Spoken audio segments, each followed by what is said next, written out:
Nga tukyali ku nsonga ez'ebyettaka olunaku olwaleero alasisi w'ekibuga kino eky'Ejjinja Richard Gulume Balyaino awamu n'omumu myuka we mu Northern Division ekiganira Amisi Nagaya basobodde okusisinkana ne bannyini ttaka awagenda okuyita sitandaji g'egirerwe ku byalo okuli Mafubira A, Mafubira Zone C ne Kitovu, era nga alasisi Gulume Balyaino akakasizza nti bano bagenda kubaliyirira lwakuba nti omulimu ogw'okubaliyirira gugendera mu mitendera kale balina okuba bagumiikiriza. Olukiiko luno luyindidde ku kitebe ekikadde eky'eggombolola y'e Mafubira era nga lwetabiddwamu n'ab'ebyokwerinda. Olwalasisi Gulume wano wasinzidde mu lukiiko luno n'akubiriza abataka okuba abakakamu kuba enteekateeka zonna zigenda mu maaso naye tebabatabulatabula olw'ebigambo. Okwogera nabo era bona benda kuwulira ku amaloboozi go ku nsonga eno ebintu ebiri kutambula era yetutuuse n'ekiri kujja maiso kuba abali kwemulugunya ino n'abo abakaali okusasulwa aba zone A, zone B, zone C, Mafubira ne Kitovu naali tusinga okuba obuzibu obwo. What I would call actually about those zone is it what zone A? Mafubira tuliko ba Mafubira mulimu ekyalo bakyeta zone A, zone B, zone C ne Kitovu najja okuba station. Kitovu station, that is the vote was approved, so we are just waiting for the money to come and we pay.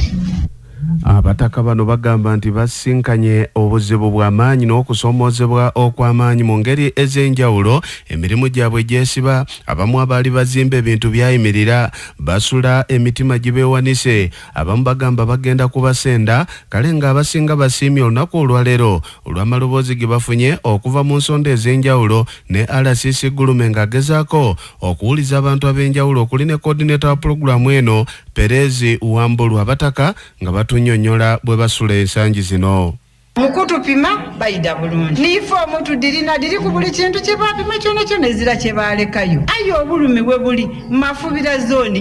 tewulikika ni bwe tutyama mu nkiiko tewulira ku Mafubira. Ekyokubiri ekiseera ekyokutusasula esente ni batukoba tuli munema okuva alina sengawo kinala n'ebiri nzayira abaana mwenda ndikulera bayidu mu nnumba ya Isubi n'ava mu Isubi mpola nayira mu ibaati itaka paka lwenviire mu itaka mu ibaati nazimba ennumba ed'amataffaali ennumba eyindi eriko emizigo gena tijawa batukoba tumaze obapima tubabaze form didino ezira kwongera awe twakoma amanya gange nze na Aisha olukiiko luno mbufunye mu suubi nti oba tuyinza okuyambibwa oba oliawo kubanga bagamba amaaso g'omuganda gaba mu ngalo tuze batuuze enkiiko eziringa luno naye nga tetulina kye tufunamu.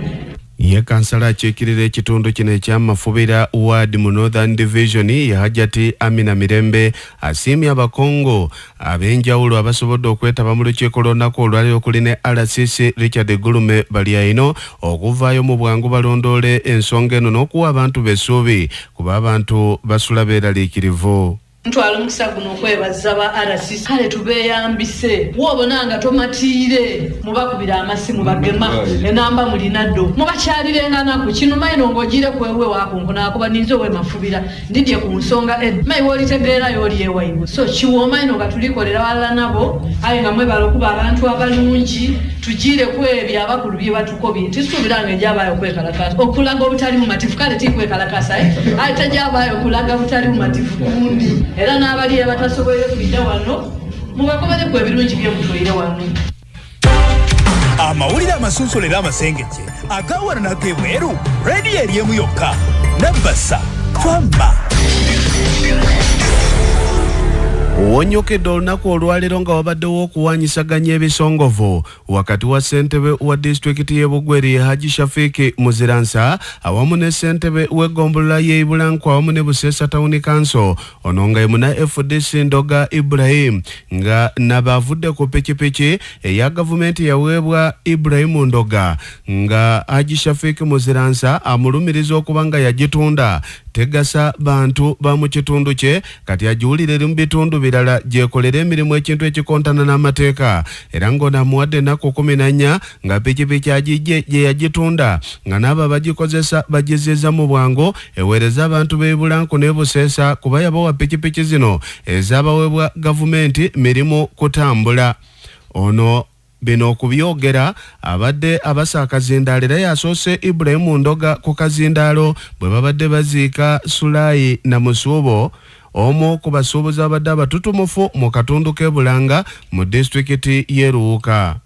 Epikipiki buli kyamandero C3 namubye pikipiki nimeya alipo obudulizi mpekame pikipiki eyeyimulanku twakigaga kukola mirimo kyaki gyaikombolola titwakiga muntu nga muntu n'olwekyo pikipiki eyo terina kujja kukola mirimo gya muntu ate kuluya kwa bugweri ndikutoola Wonyukidde tubaliza owanga ga pikipiki eyo abeikombola bagayirenda ku 14 mpaire kyamani waimwe 14 days pikipiki tewakubanga ekoze eki ngeize yetaira nze naye nze naye ndikwenda pikipiki eyo ekola emirimu egyabaki egyabakwera. Mu kusakanya okw'ekitalo okubadde ku kyalo kino mu kuwerekera Sulayi na Musuubo, akazindaalo bakakwasizza ssentebe w'eggombolola y'e Bulanko ne Buseesa Tawuni Kanso Ibrahim Ndoga olw'enduulu n'evuga nga yanukula Gishafiiki Muziransa ssentebe wa disitulikiti y'e Bugweri gwasekeredde n'agamba nti amwewuunya nnyo kati atandika omubanja pikipiki si ye yagimuwa singa KU yabadde amusabye pikipiki oba okubaako by'abuuza asobola okumwanukula naye abuulire bantu byabakoledde kubanga ne Ibrahim Ndoga ayogerwako yeesowoddeyo okwesimba ku kifo kino ekya ssentebe wa disitulikiti y'e Bugweri agamba nti kino kye kitabudde Gishafiiki Muziransa atandise okuva ku mulamwa kaseera kakulaga bantu waaka na kunnyonnyola muntu byakoze so si kudda kulondola pikipiki gy'otaawa muntu. Ahmed Ngobi byonna bitutuusizaako.